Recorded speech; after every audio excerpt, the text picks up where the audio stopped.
Episodio presentado por Constructora GRCC. Hicimos un proyecto, la primera aplicación de Lean Construction en México. Cuando tú tutoreas o diriges una tesis de posgrado o cualquier tipo de proyecto, creo que no perder de vista que estás trabajando con personas, en esa premisa de la relación empática y de amistad y la parte humana. De ahí pueden surgir otras cosas. Digo, pero te confieso que había días en que se me iba el sueño pensando, oye, Salvador sabe lo que hace. Pero justamente es eso, ¿no? Le pones a trabajar tu creatividad para tratar de ir construyendo. Puedes caer en la tentación de pensar que ya lo sabes todo y que lo que sabes es lo que requiere la industria. Entonces lo que hice fue hacer un pequeño estudio de mercado en el 97 y preguntarle a la industria qué le dolía. Cualquier cambio o adecuación que quieras hacer en la industria tiene que ir acompañada de un valor agregado tangible, ¿no? Si tú eres capaz de dar una solución, te voltea a ver. Si no tienes soluciones y vendes solamente ilusiones, eventualmente te van a delegar. Hola, ¿qué tal? Estamos muy contentos de tener este nuevo episodio de Born to Build y recordarles que estamos aquí en las instalaciones del TEC de Monterrey, en este espacio, como le he comentado ya en varios episodios, que se llama Build Environment Maker Space, que es un espacio remodelado, empujando a la enseñanza de la construcción 4.0, y hoy estamos muy honrados de tener aquí al doctor Salvador García, amigo, mentor, asesor de tesis y bueno, profesor mío desde hace ya unos años. Bienvenido, Doc. Gracias, buenos días, con gusto. Y bueno, pues si quieres, Doc, platicarnos un poquito tu historia de cómo llegaste al TEC de Monterrey. Sí, bueno, ya fue hace 28 años, casi 29. En los 97 yo llegué aquí al TEC, después de yo me formé, estudié la ingeniería civil de la Universidad Michoacana. Del 90, 92, 94, estuve haciendo la maestría en la UNAM y a la vez trabajaba. Trabajé en despacho de ingeniería, trabajé en una gerencia de proyectos. Y de 94 a 94, de 94 a 97 me fui a hacer el doctorado a Barcelona. Estuve allá terminando, me contactan del TEC de Monterrey para venir, porque justamente había una maestría en administración de la construcción que pues buscaban profesores para él misma. Y yo llegué aquí el 97, en agosto del 97. Necesitaban un doctor en esta área y bueno, creo que se juntaron las dos oportunidades de ellos y mía, y llegué aquí en ese año, ya casi 29 años, ¿no? Y llegué al TEC, empecé trabajando en la maestría, de hecho, y después empecé a dar clase en pregrado, precisamente procedimientos de construcción, costos, administración de obra, y bueno, ya pasaron 29 años. Rápidamente. ¿Y por qué, Doc, te decidiste por el área de administración de la construcción? Sí, bueno, es un tema interesante porque había dos elementos que me llevaron a eso. Cuando yo terminé la carrera en el 1990, pues sentía que había aprendido bastante bien las áreas duras de la ingeniería civil, estructuras, hidráulica, etcétera. Pero sentía que la parte de administración de la construcción estaba un poquito floja, me faltaba conocerla más. Cuando empecé a trabajar como supervisor de obra allá en Morelia, me di cuenta que me faltaba y que iba a ir aprendiendo en el camino, pero que una formación sólida en ello pues era importante, ¿no? Y eso se junta con otra aspiración más bien personal, ¿no? Que tiene que ver con el tema de la vivienda, el tema inmobiliario. Entonces pensé, bueno, creo que es importante prepararme en el área de administración y particularmente me interesaba el tema de la vivienda. Y así fue como me fui a hacer la maestría en la UNAM, en Ingeniería de la Construcción, que era una mezcla del área técnica y el área administrativa. Y en el doctorado sí fue totalmente Administración de la Construcción, orientada a proyectos inmobiliarios. Pues fue de la manera en que me formé, porque sentí que había una necesidad y un vacío de esa formación. Y cuando regresé a México, pues me di cuenta que era un área de oportunidad interesante para trabajar en la industria. Y creo que también coincidió con sexenios, ¿no? Donde hubo un desarrollo importante de vivienda Y bueno, platícanos un poco esta área de especialidad que yo creo bueno, pues la has consolidado muy bien, que es la vivienda y también la innovación y cómo fue esos primeros inicios de desarrollo de la innovación en vivienda y cómo interactuaste con pues es un sector muy grande, ¿no? En el país. Es algo curioso.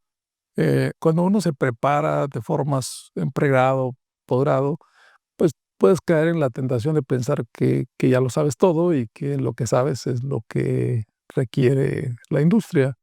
Y yo en lo personal, cuando terminé el doctorado y regresé con mi esposa aquí a México, em, pues pensé de sé muchas cosas, aprendí muchas cosas en el doctorado, pero yo no sé si a alguien le sirven. Entonces lo que hice fue hacer un pequeño estudio de mercado en el 97 y preguntarle a la industria que qué le dolía. Evidentemente yo ya tenía muy focalizado mi esfuerzo al sector de la vivienda. O sea, como te digo, es un tema, digo que es un trauma bien llevado, familiar, que yo dije, creo que quiero trabajar y quiero contribuir al tema de la vivienda. Y en el caso de mi regreso en el 97, lo que hice fue identificar áreas de oportunidad en el sector de la vivienda a partir de ese estudio de mercado y contrastarlo con lo que yo había aprendido. Y me di cuenta que había cosas que empataban muy bien, temas tópicos que empataban, pero había otros que no, que tenía que meterme a estudiarlos. Y fue de la manera en que yo mismo, digamos, incorporé ese chip de la innovación en mi desarrollo, porque eso lo sigo haciendo periódicamente. Yo ya cada 5 años, 6 años, reviso qué es lo que la industria de la construcción, particularmente la vivienda, requiere o va en tendencia y actualizo mis áreas de conocimiento. Que eso se reflejó, y tú lo sabes, pues en los temas de tesis, de maestría, de doctorado, que al final del día lo que buscábamos ahí era hacer una espiral virtuoso. O sea, yo identifico una área de oportunidad en la industria de la vivienda, lo incorporamos como parte del área de conocimiento, de ahí lo incorporamos a tesis de maestría, doctorado, y después lo transferimos a la industria. Y ese modelito lo he seguido hasta la fecha con mis proyectos de consultoría, y que se han dado pues proyectos bien interesantes, ¿no? Donde puedes hacer innovación dura, innovación suave, proyectos que hemos hecho desde aquel entonces hasta ahora. O sea, en el 97 hicimos un proyecto, la primera aplicación de Lean Construction en México con la empresa García Villarreal. Después muchos años colaborando con Biusa también, y teníamos la oportunidad de innovar, o sea, de echar a perder cosas y irlas perfeccionando. Entonces, poco a poco me fui metiendo a ese mundo y también me di cuenta que necesitaba estudiar más temas de innovación, de gestión de la innovación, de modelos para hacer que una idea cruda se convirtiera en una solución tangible para la industria. Y bueno, pues ahorita comentaste las tesis y bueno, has asesorado muchos tesistas de maestría cuando teníamos la maestría de la construcción y también de doctorado, ¿no? La mayor parte de los profesores de construcción de aquí, del departamento de civil, pues pasamos ahí por tu asesoría, ¿no? Por tu mentoría. Eh, ¿Cuál es la esencia de una asesoría de tesis? O sea, ¿dónde ves tú? Ahorita transferir después el conocimiento, pero creo que también tienes que tener ciertas capacidades como asesor para poder lograr resultados. Sí, ese es un tema interesante que lo vas afinando en el tiempo, ¿no? Eh, Cuando yo llego al TEC, me dicen, pues tienes que asesorar tesis, y me gustó la idea y me sirvió para ese círculo virtuoso, esa espiral virtuoso que quería desarrollar. Y claro, al principio lo que haces es tratar de replicar modelos de cómo te orientaron a ti en tu formación, y luego vas desarrollando tu propio modelo, ¿no? Y eso lo he venido haciendo, pues ya son 130 tesis de maestría más o menos, y alrededor de unas 15 tesis doctorales, incluida la tuya y las de colegas aquí. Y, y básicamente el modelo que yo creo que ha sido exitoso y que me ha sido exitoso en las tesis, y incluso yo creía que en mi vida personal y profesional, es que sea un modelo basado en la relación con las personas. Cuando tú tutoreas o diriges una tesis de posgrado o cualquier tipo de proyecto, creo que no perder de vista que estás trabajando con personas y que tienes que buscar la manera de coachearlos para sacar al máximo sus capacidades. Y como les decía yo a ustedes en aquel entonces, la asesoría de la tesis o el coacheo es una relación de confianza, de amistad, y donde uno va marcando pautas. Y la idea es que el objetivo que nos hemos trazado, si de aquí queremos llegar acá, pues que lleguemos muy cerca de eso. eh, y al final del día ustedes terminan dominando el tema más que yo. Entonces yo me convierto más bien en un coach que los va guiando para lograr el objetivo, basado en eso, ¿no? En la confianza, en la relación de las personas. Y algo que he aprendido también mucho en ese proceso es la autogestión. Ahorita tengo 3 estudiantes de maestría asesorándolo y, y justo, o sea, insisto mucho en eso, la autogestión, algo que hay que desarrollar mucho en estudiante de posgrado y en cualquier gente, digamos, es la capacidad de autogestión. Y bueno, también estas relaciones internacionales han contribuido, ¿no? A desarrollar tesis en diferentes países.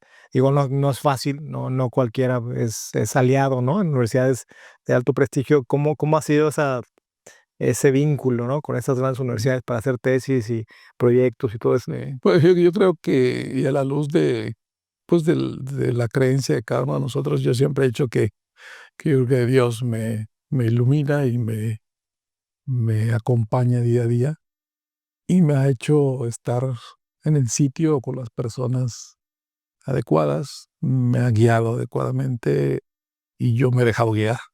Y me ha llevado con gente tremendamente capaz, pero además muy abierta, ¿no? Muy dispuesta a colaborar.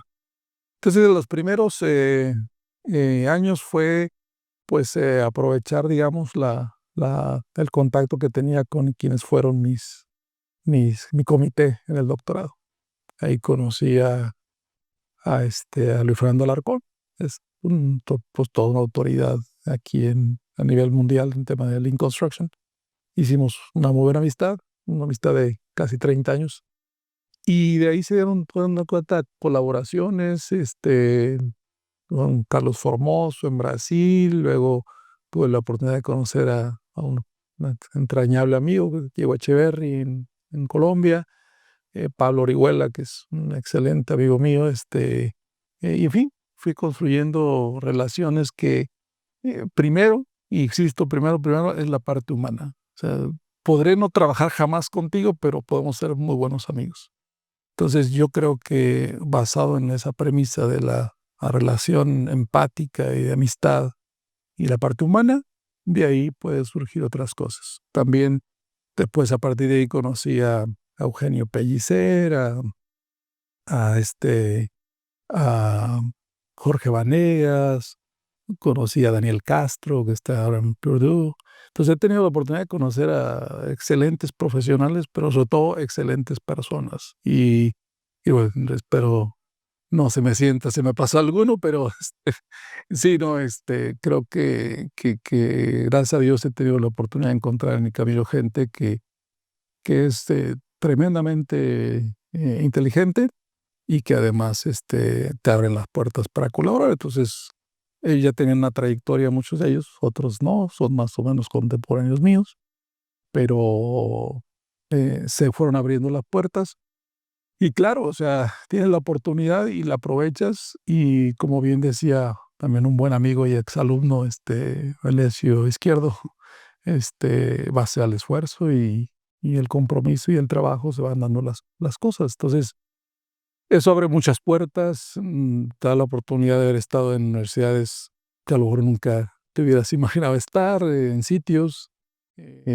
Alguna vez hice un mapa de dónde había estado mi conocimiento y pues te das cuenta que he participado, por ejemplo, como editor en revistas que están en Singapur o al otro lado del mundo y no te imaginabas que fuera a estar ahí. Le digo gracias a Dios y a la capacidad que puedas tener de ir construyendo esas relaciones y que del otro lado se den, ocurre. Entonces, he tenido la oportunidad de hacer tesis doctorales en mi alma mater del doctorado, en la UPC, en la UPB, en Valencia, la Católica de Chile, aquí en el TEC, en la Universidad de los Andes, colaborar como 10 años con el NatBank en Carnegie World University. O sea, son experiencias que la verdad es que son muy Son satisfactorias. de mucho valor, ¿no? Y bueno, creo que también es importante platicar llevas ya pues algunos años como director de departamento, de académico, ¿no? De un departamento que creo yo es de los mejores aquí en el TEC de Monterrey, que es civil. Platícanos un poco el inicio de esta estrategia de consolidación pues, del trabajo que es ser director de departamento, del manejo de tantos profesores, tantas clases, tantos alumnos. ¿Cómo has logrado ese desarrollo? Y bueno, pues sigues desarrollándolo, pero creo que se ha consolidado a través de diferentes esquemas de certificación como un departamento muy sólido y también con mucha empleabilidad de los egresados, ¿no? Sí, bueno, creo que justo cuando llego a Monterrey y al TEC, pues siempre he dicho que llegué a la institución y a la ciudad adecuadas para potenciar las capacidades que uno tiene, ¿no? Entonces, llegué en el 97 al TEC, yo era el Benjamín del departamento, entonces, era muy, muy joven.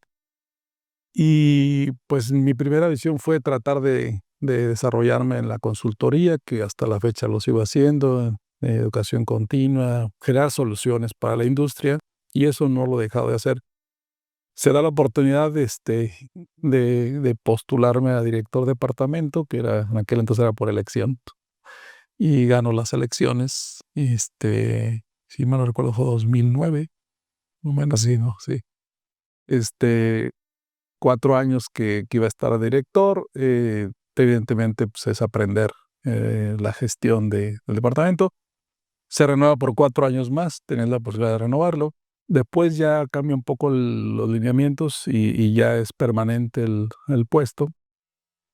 Y pues creo que gestionar el talento del departamento, que después pasó de ser ingeniería civil a ser desarrollo del Departamento de Tecnologías Sostenibles y Civil, que incluye ingeniería civil, ingeniería química, ingeniería de desarrollo sustentable, pues te da una visión más amplia y también un reto más grande. Entonces, Otros perfiles. sí, estás hablando de perfiles diferentes que pues uno tiene que tener la visión y la apertura para trabajar con todo ello, ¿no? ¿Y cuál ha sido, digamos, la estrategia, la, mm, el aprendizaje de todo esto? Primero, vuelvo a lo mismo que comentaba hace un momento. Cuando tienes la oportunidad de gestionar un equipo tan capaz como el que tengo hoy día y que he tenido en el departamento, creo que otra vez volvemos a la base, o sea, somos de personas. Entonces yo creo que el liderazgo entendido como eso, como la posibilidad de entender, conocer cuáles son las inquietudes, las aspiraciones de tus colegas y poner en lo que está en tus manos los medios para que ellos puedan desarrollarse.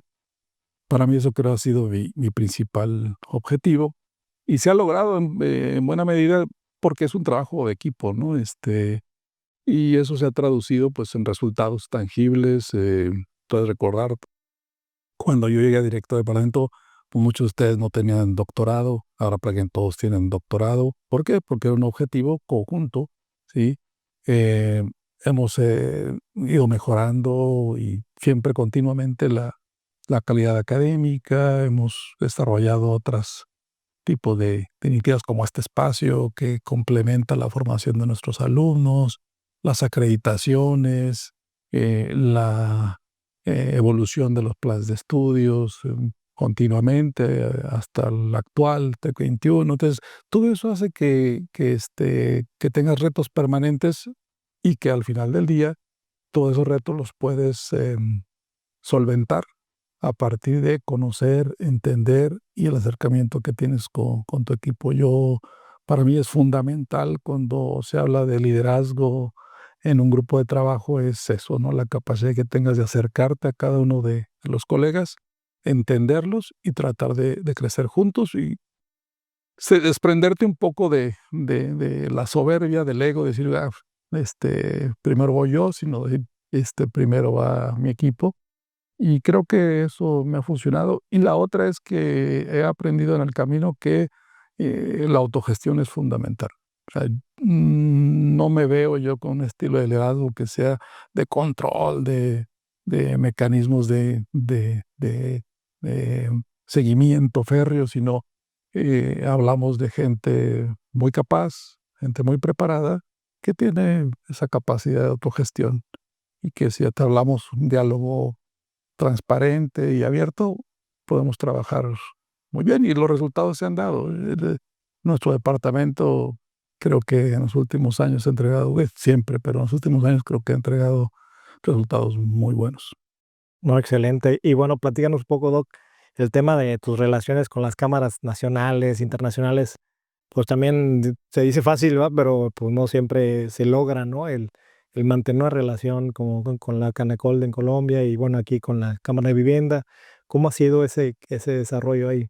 Sí, yo creo que dentro de la misma estrategia, y es algo importante que yo creo que quien nos gusta el tema de la contacto con la industria, yo decía, me acuerdo que cuando llegué al TEC y que empecé a trabajar con la industria, había un profesor de aquí, el ingeniero Crespo, que seguramente muchos lo recordarán, me decía, doctor, usted de los que están con un pie adentro y un pie afuera. Pues sí, o sea, algo que me gustó mucho fue esa dualidad del perfil de uno, ¿no? O sea, y más en el área de construcción, creo que tienes que tener esa, tienes que salir a la calle. El laboratorio nuestro está en la calle. Entonces, a partir de esa visión, creo que se fueron construyendo relaciones de largo plazo con las cámaras, ahora con los clusters. Y se fue dando también de forma muy, muy natural. Por ejemplo, empecé a colaborar con la Católica de Chile hace 25 años y de ahí en la relación con la Cámara Chilena de la Construcción. En los Andes, por ejemplo, conocí a Diego Echeverry, me invitó a dar un seminario para la Cámara de la Construcción de Colombia y ahí se hizo una relación de muchos años con ellos.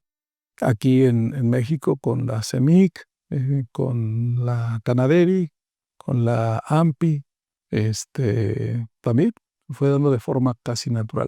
Cuando tienes relación con la industria vía los empresarios, los desarrolladores, casi de forma natural te va a llevar a tener interacción vinculando con las con los gremios y ahora mismo pues con el clúster de vivienda que también pues ahí en ese andar del camino tengo una muy buena amistad con muchos de los desarrolladores. Recuerdo que por aquellos tiempos, que será hace unos 25 años, em, Rodrigo León, que era el presidente de Vidusa, y Rafael Arroyo, que estaba en Canadevi, pues nos invitan a hacer la certificación de calidad de vivienda, que terminó siendo tu tesis doctoral. Y hasta la fecha en el clúster de vivienda de Nuevo León, colaboro con ellos como consejero y así se ha ido abriendo, ¿no? Con la Cámara Ecuatoriana de la Construcción, con la Cámara Boliviana de la Construcción, em, por ejemplo, en el caso de Perú, pues también llegué yo a Perú con un buen amigo, Pablo Orihuela, Alfredo Luna, que también es un excelente amigo, y que ellos mismos me han ido acercando al posgrado, pero de ahí se dan relaciones también con las cámaras, con los gremios, y es una dinámica digamos, de networking con los diferentes personajes o actores de la industria de la construcción que se va dando de forma natural, ¿no? Y bueno, platicas un poco ya en todo este panorama, has recorrido ya tienes una trayectoria, tienes un prestigio, ¿no? En la industria. ¿Qué son los retos que ves en los próximos años, digo, personales y como industria, va? Sí. Bueno, yo creo que, digamos que de acuerdo a lo que de hecho hay un modelito que yo desarrollé en mi tesis doctoral, que lo sigo actualizando hasta la fecha, y es un modelo que muestra cuál es la evolución de la industria de la construcción y en particular la industria de la vivienda. Y, y yo creo que, digamos, la última gran revolución que se dio previo a la pandemia en la industria de la construcción y en la vivienda, es le digo yo la revolución suave o de terciopelo, que es Lean Construction. que desde mi punto de vista había tardado, digamos, en arraigarse en la industria. Creo que la digitalización lo impulsó mucho, o sea, el maridaje entre Lean y BIM vino a despegarlo y la pandemia lo catapultó. O sea, si tú graficas el comportamiento de esas evoluciones de la industria, hay un salto que da en la época de la pandemia. Entonces, creo que los retos principales de la industria hacia el futuro es eso, que logremos transferir eso que en el papel existe, pero que baje hasta la operación de los proyectos, ¿no? La parte de digitalización, lo que es 4.0, 5.0, dicen algunos, la parte de la automatización, robotización, y acompañado de la optimización o la eficiencia dentro de la construcción. De hecho, creo que esa tendencia tiene muy buenas expectativas. ¿Por qué? Porque, insisto, yo creo que la pandemia, para bien o para mal, nos dio una sacudida y dijo, caray, tienes que evolucionar. E incluso en 2019-20 terminé un proyecto de consultoría con una constructora en Constructora Bolívar, en Colombia, que es la más grande de Colombia, donde justamente hicimos ese proceso que yo le llamo de innovación paralela, innovación suave y dura. Entonces incorporamos calidad, incorporamos aspectos de Lean Construction, luego lo digitalizamos y luego lo robotizamos. Entonces fue un proyecto muy padre que dio resultados excelentes, ¿no? Y entonces yo creo que ese es un reto, y ese reto, para que ocurra, creo que también debe haber una visión diferente de la industria para absorber esas innovaciones y apropiárselas, ¿no? De los proyectos que he hecho recientemente, porque creo que han sido exitosos. Proyecto, por ejemplo, de Bolívar, proyecto con Ruba, proyecto con Grupo América en Costa Rica, porque la empresa ha tenido la sensibilidad de identificar sus áreas de oportunidad y dar la posibilidad de que una visión de innovación se incorpore y ayude a resolver esas áreas de oportunidad. Entonces creo que por ahí va. Primero, que esa tendencia de innovación nos las apropiemos.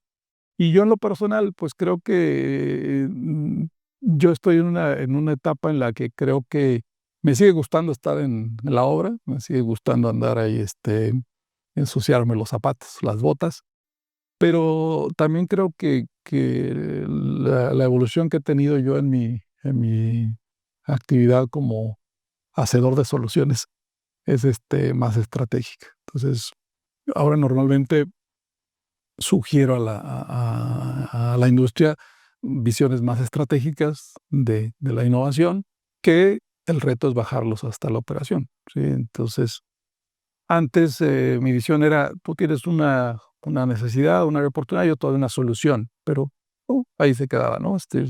Probablemente nunca la aplicaban, o la aplicaban a medias, o la aplicaban y fracasaba. Hoy día creo que es más trascendente, es decir, esta es la solución, te acompaño a implementarla y te dejo con ello funcionando. Entonces, normalmente esa ha sido, digamos, la evolución mía. Y la otra es que yo he estado evolucionando continuamente, es decir, y como te digo, las cosas ocurren, gracias a Dios, por algo ocurren, ¿sí? O para algo ocurren. En el 19-20, en plena pandemia, yo pensaba, no va a haber oportunidades de hacer consultoría o proyectos de extensión, pues no hay no hay nada, todo esto está parado. Pues no, hay una invitación del gobierno colombiano para colaborar en una estrategia de transformación digital de la industria de la construcción.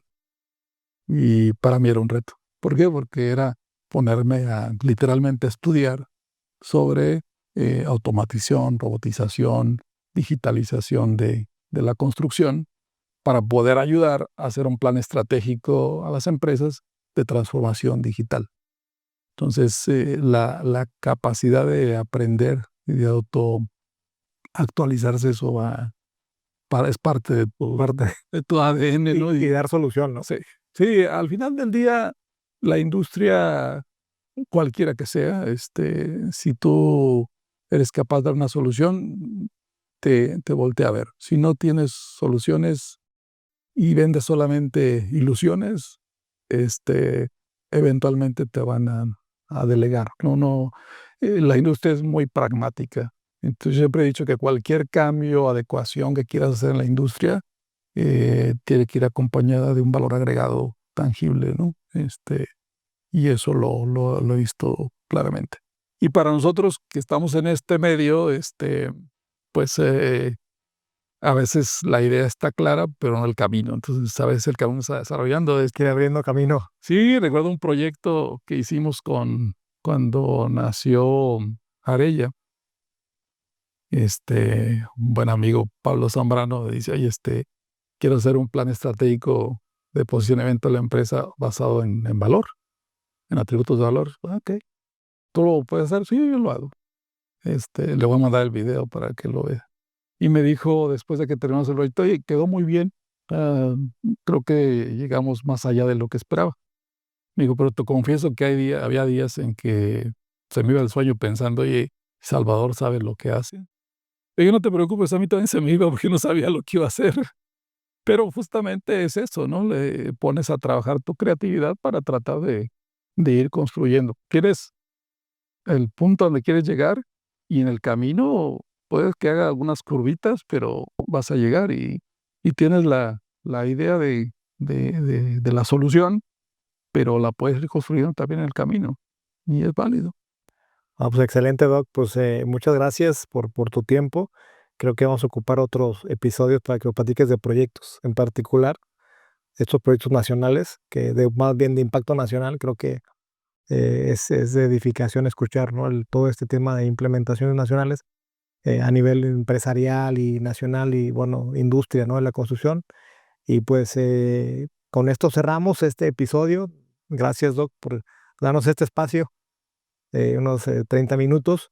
Y bueno, síganos en redes, sigan suscribiéndose al canal de YouTube, sigan escuchando ahí en medio del tráfico en Spotify. Y bueno, vamos a poner ahí los datos de el correo de Salvador para que puedan contactarlo, ahí los que tengan intención de saludarlo. Y bueno, creo que va a ser ahí padre recordar a los exalumnos que están viendo los episodios. Muchas gracias. Episodio presentado por Bill Peer, Grupo Ingeniería y Arquitectura y Constructora GRCC.